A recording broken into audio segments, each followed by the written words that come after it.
This video is sponsored by Describe. Welcome to Critical Role Demystified. I'm Mike Christensen, and this is the series where I break down the lessons we can learn, as GMs and as players, from episodes of Critical Role. Today we're tackling episode 73, The Coming Storm. I want to thank you for your patience in getting this video out. My family has been pretty close to the wildfires in Southern California, and thankfully we didn't have to evacuate, but they turned off our power a bunch of times in order to help prevent fires in the area, so it's been kind of stressful, but I really appreciate the kind words we've received from people checking in to make sure we're safe. It's honestly been horrifying to watch this disaster churn through the city I lived in for 11 years. The devastation of these fires is completely unimaginable, so there are some donation links in the description and in the pinned comment below. If it's at all within your power to offer any support, I know there are a whole lot of people who would really appreciate it. Now without further ado, let's get on with the show. This episode was the cast's 2016 Halloween episode, so the episode opens with kind of a jump scare. Welcome to tonight's episode of Critical Role, our Halloween edition, where a bunch of us nerdy-ass voice actors sit around and play Dungeons and Dragons. All the cast members are dressed as NPCs from the game. Sam is Hotus the Rakshasa, Taliesin is Clarota, he left his mask at home, so he finally gets the mask on after the break.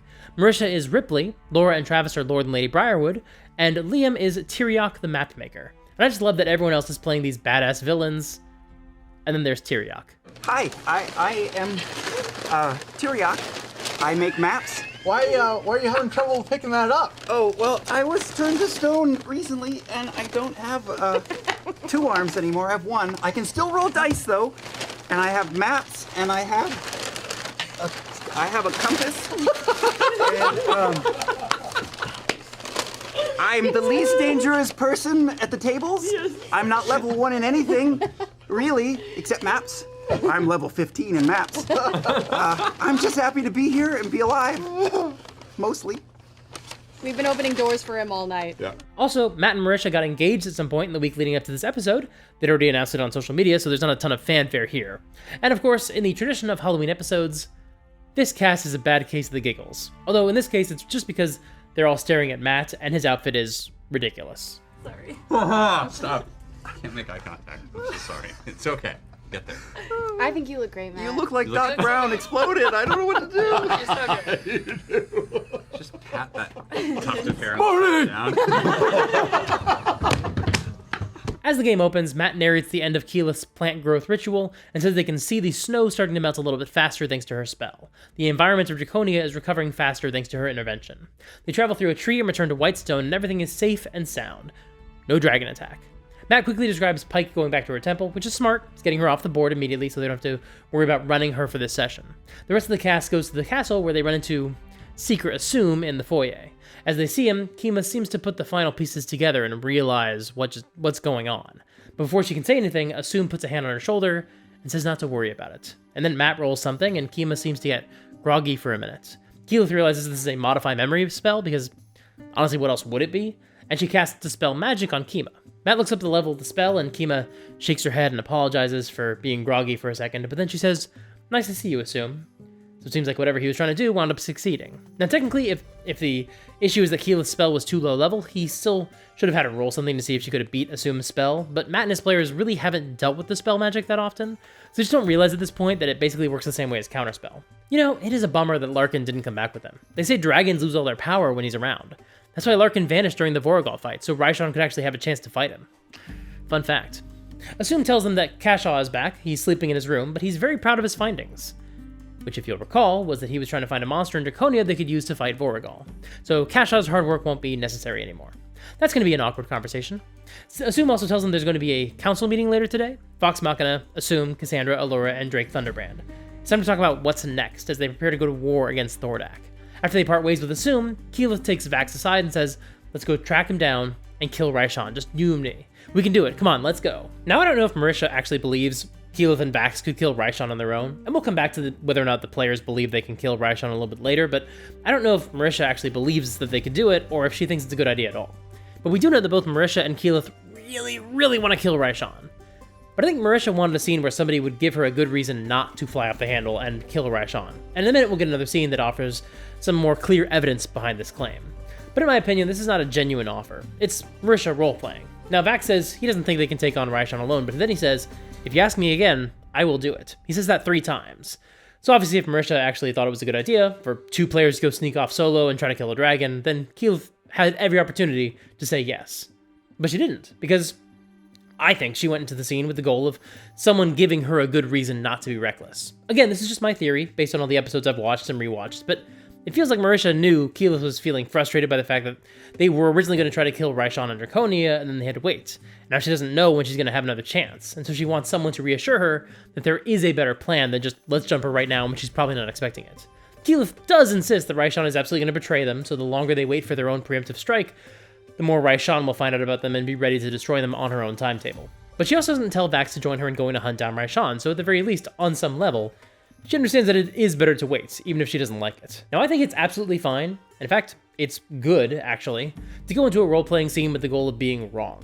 I realize I've already lost some people. Some viewers especially hate Keyleth during this whole Raishan subplot, and I have to wonder if it's not at least in part because if Marisha thinks something is a bad idea, or at least understands that there might be a better option, then why would she have Keyleth suggest this flawed idea? What would she have done if Vax had said, yeah, let's go? Would they have derailed the entire session by leaving everyone behind to go sneak off on their own? I don't personally think this is the end of the world, but if this approach doesn't fit with your playstyle, I get it. Someone is essentially reacting emotionally rather than logically, and some viewers really hate that. But you'll just have to trust me that whether or not it matches your style, it can be a lot of fun to enter a role-playing scene knowing your character is wrong. However, I do think there's ways to do it a lot cleaner than what we saw here, to make it more clear to the other players that you're not just suggesting a really terrible idea because you believe in it. You're playing your character suggesting a terrible idea, and you're asking them to talk you down. When I played through Curse of Strahd as a player, one of the other players was so good at this. She would go into a scene and say, out of character, Astrid is pacing. She wants to go and attack Strahd right now, and someone will probably need to tell her that this would be a bad idea. So she's going to take Castigir aside and try to convince him that they should go do it right now. And then the scene would play out exactly the same way as what we just saw with Vax and Keyleth.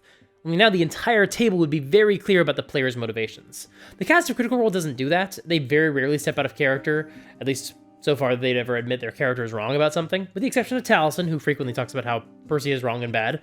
But that's not something he really says at the game table that often. And that's fine, it's their table. They prefer to play a lot more theatrically and leave some of that stuff subtextual, at least until they're away from the table. They're also, an actual play show, so I'm sure that's a consideration as well.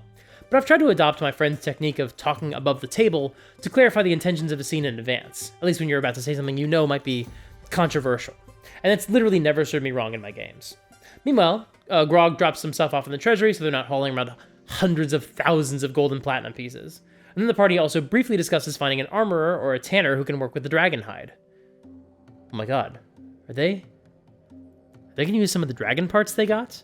At the very least, they don't want these parts to rot, but since they mentioned an armorer, did they finally realize they can use these scales for something? Is it possible they're no longer just collecting whatever bullshit they can gather from a corpse and they might actually use some of it? I'm so happy. Vax sneaks away to talk to Gilmore. He thinks he might be dead in a few days, at most. So he wants to clear the air with Gilmore and apologize to make sure he knows he wasn't stringing him along. But Gilmore absolves him. He knows that there's nothing wrong with indulging a little bit and flirting and enjoying whatever life throws your way. But he also tries to cut off Vax's fatalism. He cuts Vax off when he talks about how he might not be around much longer. And at the end of the scene, Gilmore doesn't let Vax leave until he says, "Till next time." Basically, you have to acknowledge that you might live. You have to actually think like you might live.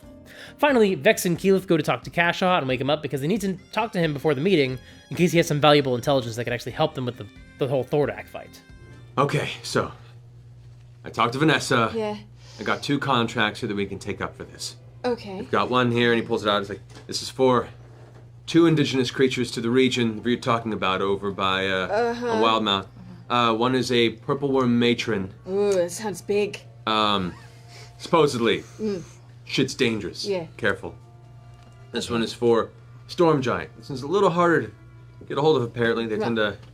They're so live hard up to get. there, You know what? We but- should probably focus on the other one. Unless Vorugal's already dead. Yeah, wouldn't that be crazy? That would be crazy. If he And just was what do we do with his contracts if he is? Just wondering about that. Get out of my room. Cash. Just get out. Cash. Get out of my room. As they leave, Vex tells Keyleth that Percy kissed her, and they both giggle and hug. They're very excited about it. The conversation also turns to Keyleth's relationship with Vax, and Vex reaffirms her support for the two of them to make sure Keyleth knows that she supports it. It's a nice moment that helps clear the air of the previous weirdness Vex had about the two of them.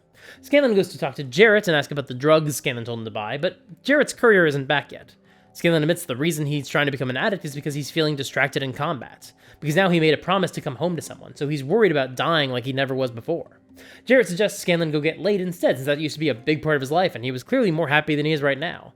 But Scanlan says it's not really something he does anymore. Jarrett then recommends a keepsake so Scanlan can remember why he's fighting, but Scanlan doesn't have anything of Kaylee's. And so he insists that finding some drugs will help him focus his mind in battle, so he asks Jarrett to please go find him some drugs.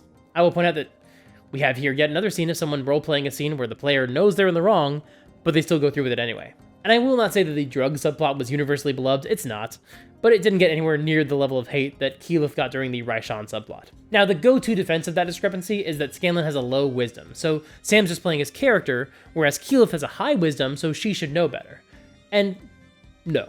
Sam didn't look down at his character sheet, see a low wisdom score, and decide that Scanlan would get a drug problem. That is just not what happened. They're both role-playing what they think their characters would want, given what they've been through. And as for the argument that high wisdom characters should know better, I don't know, the go-to example of a wise character in fiction is Yoda. If someone refers to someone as Yoda, they're either calling them short and old or saying they talk weird, or they're calling them wise. And Yoda was wrong about a whole bunch of stuff, like that Luke shouldn't be trained as a Jedi, or that he shouldn't ever know Vader's true identity. So, don't let the stats steer you away from playing a flawed character. Just because you have a high survival skill doesn't mean you're not allowed to ever make mistakes. Now, one thing I will say is I can understand why the people are frustrated that Keyleth is being reckless about Raishan, considering that Raishan poses a threat to the entire group, something that maybe the entire cast hasn't internalized, we'll talk about that in a minute, whereas drugs really only pose a threat to Scanlan and his own personal health. And maybe also people didn't really realize this drug thing was serious, maybe that's a factor as well. I think a lot of us didn't really realize that was a real thing yet. But also, I clearly have my own theories about why Keyleth got more hate about this than Scanlan did. I'm just saying that if you don't like Keyleth, that's fine, whatever, I don't really care that much at this point. But anytime I hear someone try to explain why they dislike Keyleth, with very few exceptions, it seems like an obvious double standard. Like, come on, you don't need a good reason, just say she bugs you and move on with your life. With every explanation for why she sucks, always feels like someone already didn't like her, and now she bugs them more and more. It all has big bitch-be-eaten crackers energy. Meanwhile, Vax is still in his I'm about to die mode, so he visits Kynan and gives him some instructions. First of all, embrace these people in Whitestone. Let them be your friends and your new family. Second, keep an eye on Cassandra, help keep her safe. And third, Vax gives Kynan his snake belt, Simon, and asks him to keep it safe. Like I said, Vax is now in the giving my valuable possessions to people I care about and giving them instructions for what to do when I'm not around anymore phase. He thinks they're going to die in battle. In fact, he might even think they're about to die at Raishan's hands in this meeting. And speaking of the meeting, right before they go inside, Keyleth takes Grog aside and asks him how he channels his rage in constructive ways. In essence, how is Grog somehow more patient than Keyleth? She's mentioned this a few times. In the first Raishan negotiation scene, she was shocked that Grog was more patient than her. She did the same thing at the end of the earlier scene with Vax. She said, I feel like it's very telling that Grog has more patience than I. But here, she's decided to stop being surprised by the fact that Grog has more patience, and start asking him how he has more patience. Now, she doesn't say this, but I have to think she's at least partially comparing her reaction to Raishan against his reaction to Kevdak.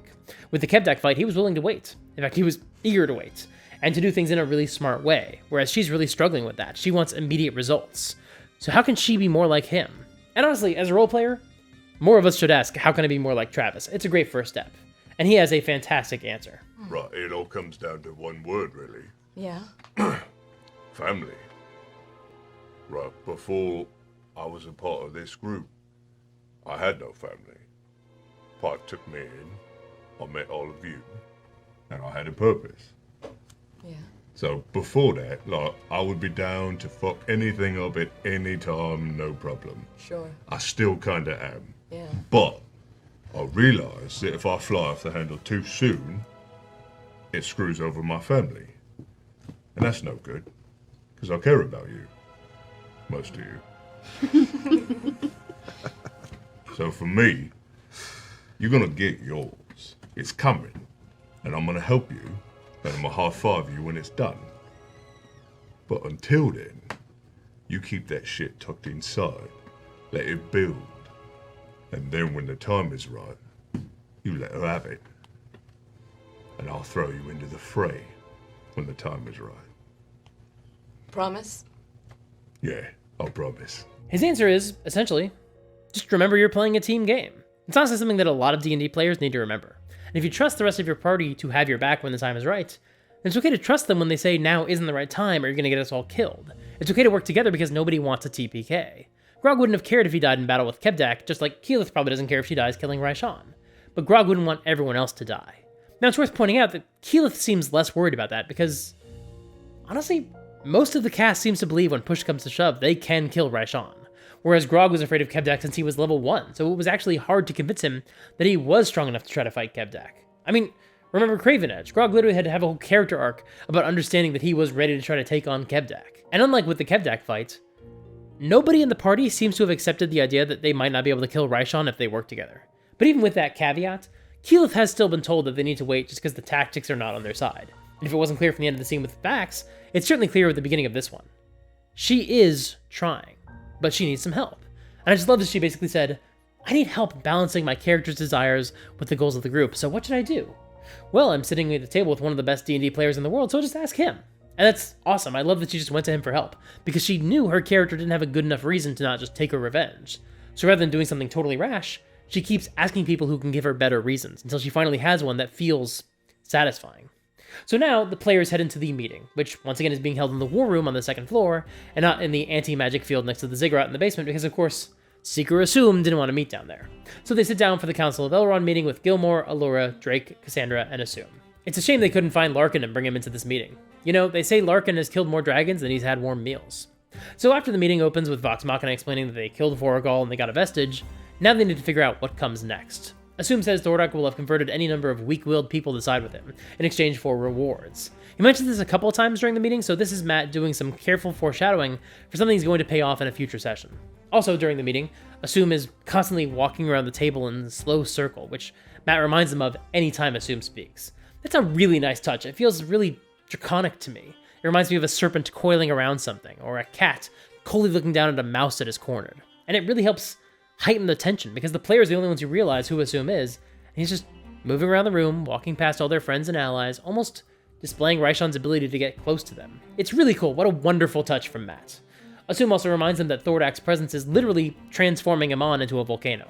Allura speculates this is only partially due to his own draconic nature, but it's probably amplified and definitely accelerated by the Soul Anchor. It's probably channeling energy from the Fire Plane. And Allura also says it's just a matter of time before Thordak starts burning everything in Tal'Dorei to find Vox Machina and their allies. So they can't just hide forever. Again, nice work from Matt. Let's ramp up that ticking clock. Vax also asks what Asum thinks they should do, and there's obviously a double meaning here. He's trying to coax Raishan into revealing some special knowledge only she has, or just to make herself useful and pull her weight to help justify her continued existence. But Asum says he can offer them some information, but he's a master of secrets, not a master of war. He'll leave the planning to them. And that's a great move from Matt. The players need to be the one to dictate strategy, especially when they're at this level, both in terms of their character levels and their political influence. It's not going to be satisfying them to take orders from anyone. And certainly, let's think it through. If Raishan gave them a plan, would they feel comfortable sticking to it? No, obviously not.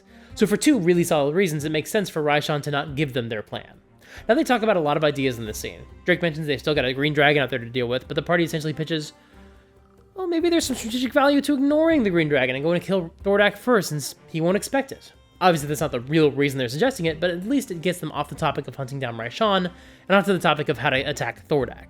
They once again try to figure out if there's any way they can use the Black Orb against Thordak. They've wanted to figure this out for the entire Chroma Conclave arc, but they've never come up with anything besides, yeah, it sure would be cool if we could do that somehow. So they move on to discussions of how to get Thordak away from his lair. Asum says he probably won't leave. Amon is full of allies Thordak can send after them instead. Not only his army of lizard folks riding on wyverns, and not only his new allies in Amon, that's the second time he's mentioned that possibility, hint hint, but also Thordak has some allies he brought over from the Fire Plane. That's the first we've heard of that, but it's definitely good to know that Thordak isn't all alone. He's got some powerful allies who can help take on the party. So they're probably going to need to fight Thordak in Amon. They can recruit all their friends and friendly armies to engage Thordak's forces while they sneak into the heart of the city and kill him. The party's worried about a collection of armies being spotted from afar, but Asum suggests using the smoke from Amon to conceal the army's approach. You know, if you could hypothetically manipulate the elements. Then he describes Thordak's new appearance, and I'm gonna let this clip play for a little bit. Thordak is also showing rather intense signs of physical change since being released from his prison.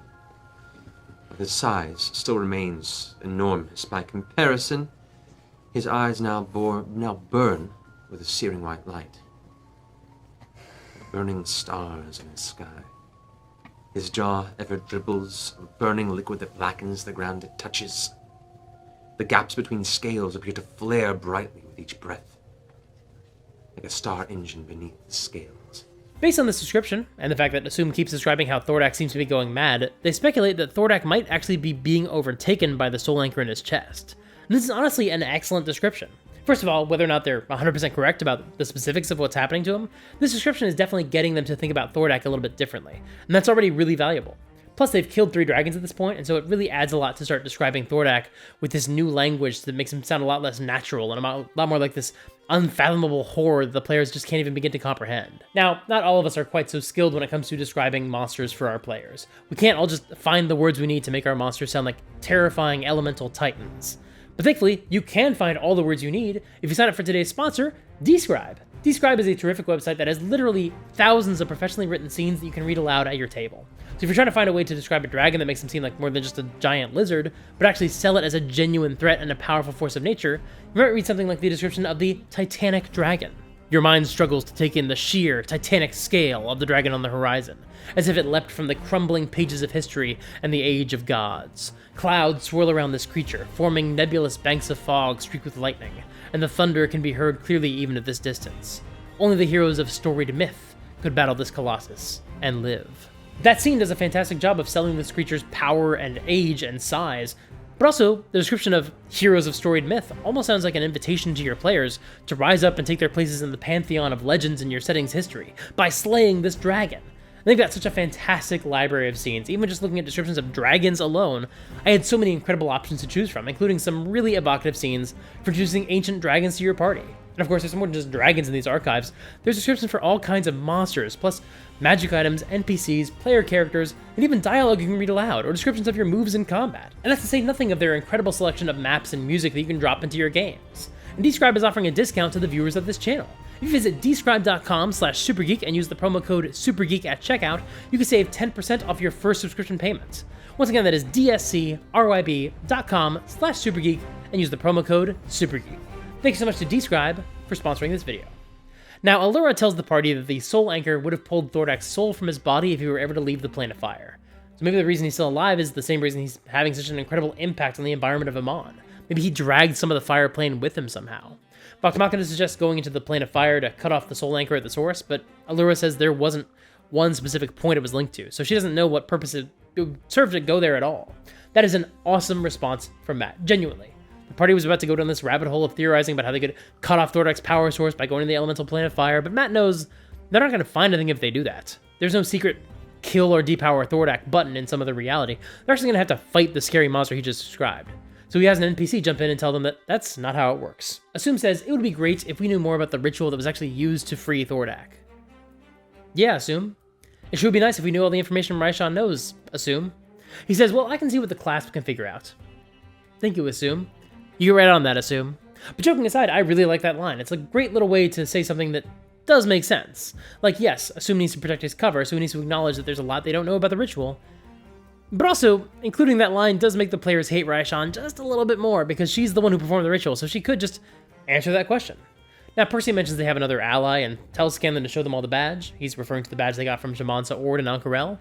But Scanlan and everyone else says, no, actually, let's not talk about that ally. You know, we can't really rely on them. They're so far away, it's not even worth mentioning.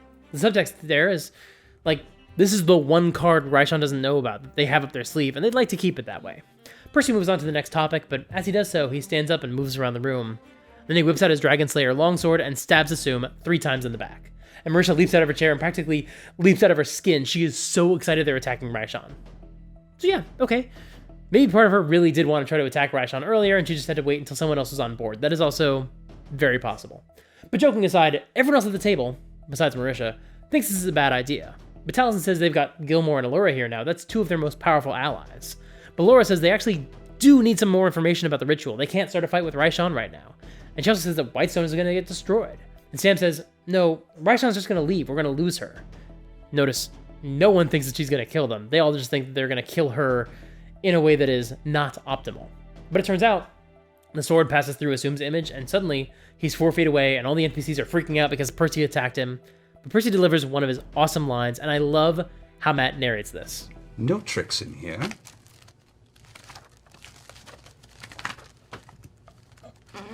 No tricks in here if we're really going to do this.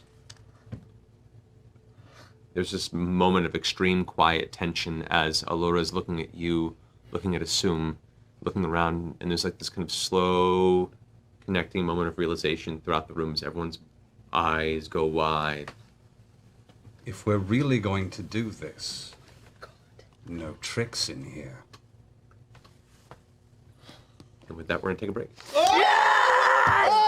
Yeah! Amazing! Palisade! I'm into it! After their break, Asum seems shocked that Percy attacked an ally, but Percy says, come on, we're not allies. You know we don't trust you, and we know you don't trust us, but we need to make a plan. We need to make a real plan with all the cards on the table. And Percy says he promised he wouldn't tell anyone Raishan's secret, so he's keeping his promise to the letter of the law, but the truth still needs to come out. Asum waves his hand through Percy because it turns out Asum is just an illusion. He's not even in this room. And he finally introduces himself to the NPCs as Raishan. And I just gotta say, if Larkin was here, he would have seen right through that. They say Larkin can see dragons wherever they are, even through solid stone. So now that Raishan's secret is exposed, they demand to know what she actually knows about the ritual. She explains that the soul anchor was indestructible, so she went someplace with a strong connection to the fire plane, which was, of course, Pyre. There was a ton of elemental energy there to work with, so she bound some of the plane within the soul anchor itself, which allowed Thordak to leave the plane. Now, there was no portal large enough to fit Thordak, so she opened a larger portal at Winter's Crest, and then Thordak destroyed Pyre on his way out the door. She didn't mean for all the Ashari to die. She says, I spent many years with them, got to know them, they're a fine people. Gee, thanks. Now, when they transformed the Soul Anchor, she performed part of the ritual from the material plane, and his fire giant allies performed part of the ritual from within the plane of fire. They created what they call the Ember Seed and placed it within his chest. That's what's transforming him, that's what's making him insane, and that's what's keeping his soul on the material plane. Percy suggests if they break the stone, they could deal with the Thordak problem. Raishan says they're welcome to try, but the dragons and fire giants tried to destroy it and failed. Now, Keyleth reiterates that a lot of people are to blame for Thordak's emergence from the fire plane, including herself, which is odd. I'm not sure what she means and she doesn't explain. I think maybe they're still connecting Thordak's escape to their visit to the fire plane through her Aramente. It's unclear. But when Keyleth says Raishan is also responsible, Raishan says Allura is too, since she's the one who trapped Thordak there. Ah yes, the person who imprisoned the bad guy instead of killing him is equally responsible for his escape as the person who actually broke him out of jail. Airtight argument, Raishan. But Keyleth says that, unlike the rest of them, Raishan doesn't take responsibility for what happened. Raishan says, no, she does feel like she was duped. But, I don't know, Raishan, feeling duped isn't the same as feeling responsible. It means you're betrayed, not guilty. And she literally just says twice in a row that Thordak was to blame for what happened to Pyre and not her, and she also just diverted blame onto Allura, so I think Keyleth has a point about Raishan not taking responsibility. But Keyleth also offers to help cure Raishan's curse. After all, she has a magic item created by the goddess that bestowed that curse on Raishan. Maybe Raishan doesn't have to keep pursuing whatever plan she has to get the answer from Thordak. Vax is also very clear that Vox Machina knows Raishan is still hiding something big that she is not telling them exactly what she wants from Thordak's corpse. So Vax's point is, basically, don't pretend you're being completely honest with us when we know you're still lying about something really big. And then once everyone's gotten all that off their chests, they return to discussing strategy and how to draw Thordak out of hiding. They discuss finding an ambush spot and having Raishan leak that as their location. But Raishan points out that Thordak has been sending her and Vorugal to attack whenever they hear rumors about Vox Machina's location, so he probably won't leave his lair. He'll just send Raishan. But Vox Machina suggests Raishan could go head off to investigate Vox Machina's location and then die. If she fakes her own death, that could draw Thordak out of his lair. Raishan thinks about it. It's at least an interesting plan. She'll give it some thought. They ask Raishan to bring Secret Asum back here. Not only do they want to hear directly from him about how things are going with the clasp, but they want proof of life. Plus, they need time to figure out an ambush point, and the emotions in this room are still a bit high, so they adjourn the meeting, and Raishan vanishes. Percy apologizes for surprising everyone by attacking Asum, and says he just wanted to catch Raishan off guard to reveal the truth. But everyone else basically says, bull the fuck shit, that was not some clever 3D chess move, you thought you were balling. I'm only barely paraphrasing, but they say that he thought he was going to attack a dragon 3 times. That's it. And much later in the episode, he admits, yeah, it would have been so badass. At this point, Cassandra's composed demeanor completely shatters, and she tells Percy she can handle the day-to-day functions of running Whitestone, but she can't protect the city from this dragon. And then she asks, how long did he know? Vox Machina explains that it was just a couple of days and they really had no choice, but I really like this role-playing scene from Matt. This is basically a room full of pragmatists, so everyone is essentially going to understand the reason Vox Machina made a deal with the devil. But as the game master, Matt also wants to honor the seriousness of the situation. So in order to sell the scene, someone needs to be upset. But you can't just repeat the same reaction we got from Kima. That will feel redundant. So rather than feeling furious and thinking Vox Machina is reckless and stupid like Kima did, Cassandra's just more frightened. She's practically paralyzed with fear. She just doesn't know how to move forward with this new situation. It's a really valuable reaction for an NPC to have because it helps highlight the seriousness of the situation. They all head down to the Ziggurat, where they were going to hold war room meetings until Asum made them stop, and here they talk about things they wouldn't want Raishan to overhear. For example, Vax and Vex suggest they just try to kill Raishan when she fakes her death, but Scanlan points out that Raishan doesn't need to be anywhere near them to pull off that plan. She can tell Thordak where she's going and then go completely dark, and she doesn't have to go anywhere near Vox Machina. And besides, even if she is near Vox Machina, well, she was just near Vox Machina, and she still wasn't actually near them at all. The others say their best chance is to hope that she's really fucked up after the Thordak fight, and then jump her immediately. But they all agree they cannot let her get whatever it is that she wants. Their best guess is that she wants the stone from Thordak's corpse, but they don't want her to get it. Whatever she wants, they have to stop it. They spend a lot of time talking about how to try to use the spinning orb of death to cancel out the Ember Seed in Thordak's chest, but once again, that conversation just dries up when they are completely unable to figure out how to move it. And thanks to its anti-magic zone, they certainly can't bring Thordak to it with any magical means. They're also very curious what happens to a magical creature who's in the aura, so Keyleth leaves the radius, summons a pixie, and sends it into the radius. It doesn't immediately vanish, so clearly a magical creature being in the sphere's aura doesn't make it instantly die. I think they were wondering if it could be used to immediately neutralize Thordak, since the Ember Seed might basically make him a magical creature. But it seems like that would not even be the case. Then, mostly out of curiosity, they have the pixie touch the orb, and it's immediately yanked into the orb and vanishes, just like everything else does. And once again, Travis reads the room brilliantly, because this train of thought is clearly going nowhere. So Grog chimes in and says they know about one last vestige. Since they're not getting anywhere with the orb, maybe they can pop into the fire plane and see what that vestige gets them. And this helps unstick the party, because they agree to the plan, but first they decide that Fort Daxio is close enough to Amon that it'll be a good place to gather their forces before they make their final siege. They'll actually head there first, check it out and maybe get a lay of the land, maybe put together a better plan, and then maybe pop into the fire plane for some armor. Keyleth pitches her plan to try to heal Raishan to get her somewhere alone, get her away from the civilians, and then kill her then. And you know what? Considering Vox Machina doesn't actually seem that worried about whether or not they can kill her, but just whether or not she's going to use her final moments to destroy Whitestone and kill everyone they love, this plan actually does make sense. But it's not going to work. Allura reminds them that green dragons are experts in seeing through deception. They'd never have a chance of fooling Raishan into letting her guard down. So they make a list of allies to bring to Fort Daxio, and Keyleth is super worried about putting everyone in one spot to be sitting ducks. But they remind her they're going to have to go there first and figure out a smart arrangement so that doesn't happen. Places they can stash people so they're not in one concentrated spot. But they at least have to start gathering their armies in one place or they literally won't be able to use them at all. And Keyleth's other concern, and I think a very valid one, is that they fell for every single trap Ripley set for them. They got cocky and stupid. And again, considering that everyone, including Keyleth, thinks they can kill Raishan pretty easily, I would argue that she's even more right about them being cocky than she even realizes. But the others point out, they're already not going with Raishan's plan to attack Amon. They're trying to be smart. Besides, Percy says there's literally no reason for them all to be alive if Raishan's working against them. After Thordak is down, it's on. But before then, she's not going to do anything. This fight is going to happen. Raishan isn't planning a misdirect at this point. So Keyleth agrees that they should go to Daxio and scope it out, and then figure out the next steps from there. So Allura gives them a scroll so they can have approval of the Tal'Dorei Council when they recruit the reserve forces at Daxio. And that's where Matt calls the game. Now, as soon as the game ends, Marisha apologizes to the other players for, the way I read it, basically being a wet blanket there at the end of the session.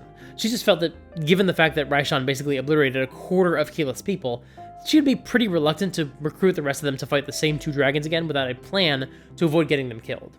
For her just saying, we'll have them all meet up in one spot, sounds like a recipe to get them all killed. And if that scene bugs you, fair enough, Marisha basically apologized because that scene probably wasn't fun for the other players. Once again, this is where I think Vox Machina's players could benefit a lot from the technique I talked about earlier. Imagine if the scene played out the exact same way, but it opened with Marisha, not as Keyleth, but as Marisha, saying what she said at the end, that she was basically really reluctant to have her people out in the open, considering the fact that Raishan and Thordak recently massacred a bunch of them. Generally speaking, Keyleth is always more willing for Vox Machina to risk their own lives, rather than risk the lives of their friends. And at this point, she has come to terms with the fact that some of their friends are probably going to go to war and probably die in battle. But she still wants to make sure that they're handling the mobilization of forces in a smart way. And unfortunately, her friends can't really reassure her that they have a better plan until they actually get to Fort Daxio and get a lay of the land. But if they understood the root of her concerns, they could have maybe addressed them faster. Or at the very least, she wouldn't have felt the need to apologize after the scene. Now, once again, I'm sorry, I know I'm a broken record, but I think we have to talk about the reaction Marisha received as Keyleth. Because there's one more piece of criticism I haven't addressed before. Some people really don't like the fact that she never suggests plans of her own. All she does is shoot holes in the plans other people come up with.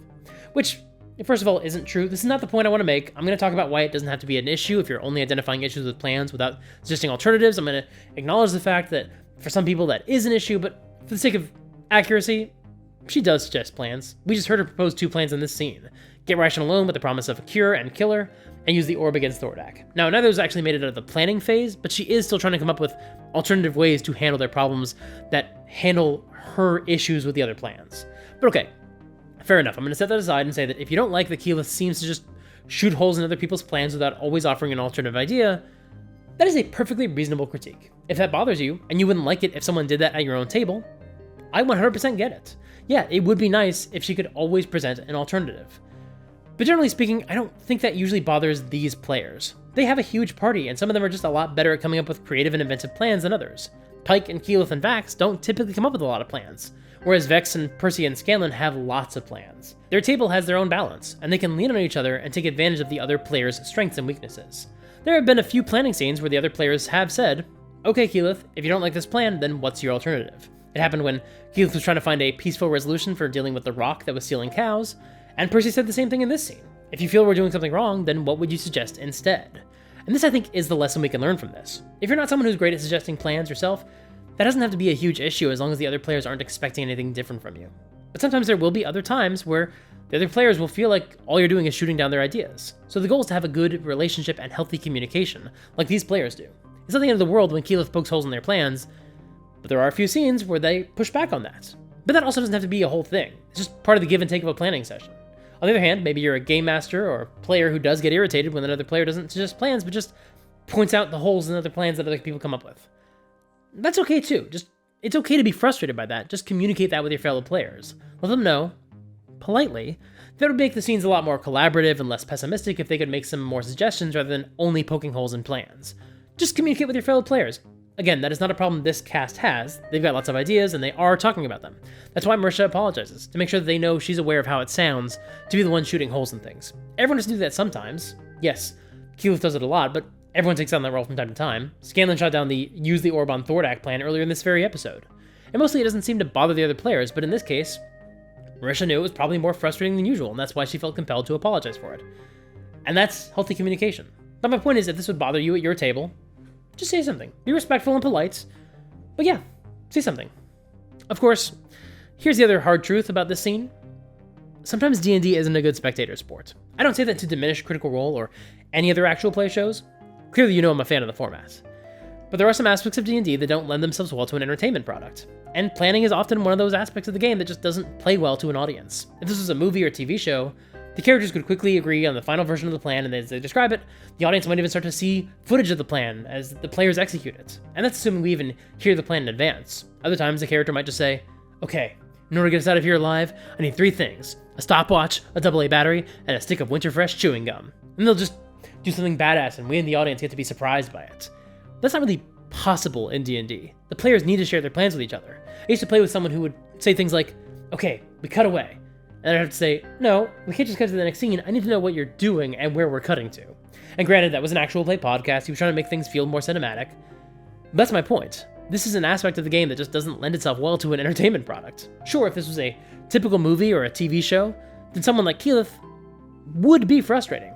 Writers typically don't put all the naysayers' dialogue into the same character's mouth unless they want you to think of that character as the naysayer. Otherwise, you spread that dialogue out so no one person is the wet blanket.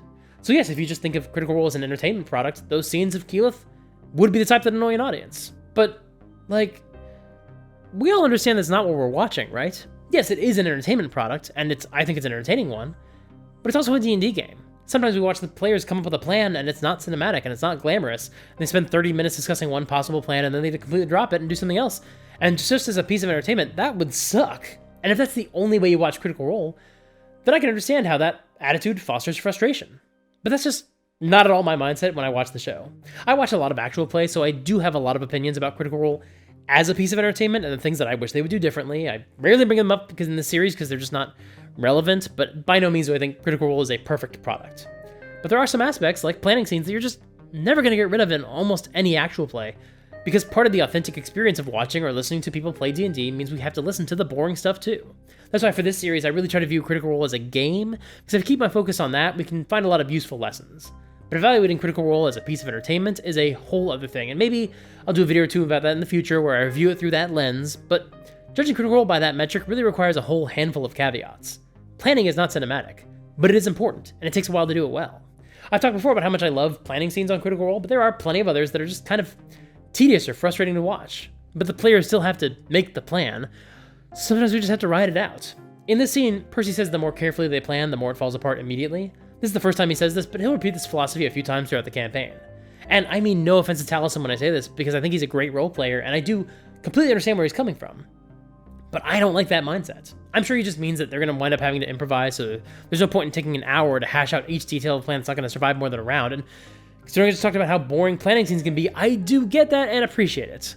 But it also feels, to me, maybe just to me, like he's shutting down efforts to think through a plan and patch its holes. When Marisha and Liam and Sam poke holes in plans, that is an important part of making sure a plan is as strong as possible. So when Taliesin says they shouldn't worry about planning too strictly because the plan is going to fall apart anyway, that's an approach that bothers me way more than when Marisha's negative about a plan. Now, this is not an invitation for the people who hate Taliesin to come out of the woodwork and use this as an excuse to shit on him, because holy crap, there sure are a lot of those weirdos out there too, and I'm not interested in entertaining that argument either. Because my argument is, again, that this is all subjective. I personally would have a tougher time playing with someone who's saying what Taliesin says in this scene, whereas you might have more of an issue with the way Marisha is approaching these things. And it's okay to say, this part isn't that fun to watch, or this behavior wouldn't fit well in my game. But these players are playing well together, they found their balance, and if their balance ever tips in a way they're not happy with, then as we see, they just apologize and move on. It honestly doesn't have to be anything more complicated than that. However, there is one thing we know for sure. Larkin would have settled this argument in 30 seconds. They say he can see all sides of every argument, so that's why he always says exactly the right thing at exactly the right time. Okay, be honest. Is this Larkin running joke too much? I've done it a few times now, but I'm worried it's just not landing. Hey, Odwick? That's me. Well, you're an algorithm wizard. I'm hoping you can help me out with something. I'm trying to figure something out. I'm happy to help. Well, I've been doing this running joke where I talk about how awesome Larkin is and kind of treat him like those old Chuck Norris memes, you know what I mean? Uh-huh. But now I'm worried the joke might not be landing for the audience. You know, if they're not enjoying it, should I even stick with it? Plus, Larkin isn't even real. I mean, you know, none of the characters we see on Critical Role are actually real, but Larkin is 100% imaginary. He's basically played by another character, just doing a voice and pretending to be this other character. And I don't know, should I just keep doubling down on what is essentially just a running joke? More than anything else, audiences respond to authenticity. If you don't believe in the joke and you don't think it's funny, then the audience will be able to tell. Yeah, maybe that's the problem. I committed this sort of Chuck Norris-style running gag, but I don't think that's funny long-term. I think eventually you get the joke, you know? So are you going to drop the running gag? I think so. Plus, you know, that way, my audience will know that if I do wind up committing to some other running gag at some point in the future, they'll know that I at least believe it's funny, or that I'm doing it for some other purpose. Ooh, do you have another running joke in mind? No, I don't really have anything in mind. I'm just sort of speaking hypothetically, you know what I mean? Alright, thanks, Odwick, I really appreciate it. I'll see you soon. No problem. See you next time, because I'm in all of your videos now. That's right. Every single one, with no exceptions. Well, folks, you heard it here first. I'm dropping the running gag. I just wasn't feeling it. From here on out, no more Larkin jokes. Thank you so much for watching. We'll be back in 2 weeks to discuss episode 74, Path of Brass. In this episode, we'll get to see one of Matt's strengths in action again, improvising NPCs. And we'll discover one of his weaknesses, horn sounds. So make sure to come back for that video in 2 weeks. However, we also got some really fantastic videos scheduled between now and then, including a few more installments in my video series all about structuring your campaign. So if you want to check those out, make sure to subscribe to the channel and ring the bell. You can also support the channel financially on Patreon or YouTube, and you can sign up for my newsletter. All those links are in the doobly-doo below. Click here to watch a video that kicked off my new video series about campaign structures. It's really well made, if I do say so myself. The whole series is great, but you're going to want to start with this one. Until next time, play fair and have fun.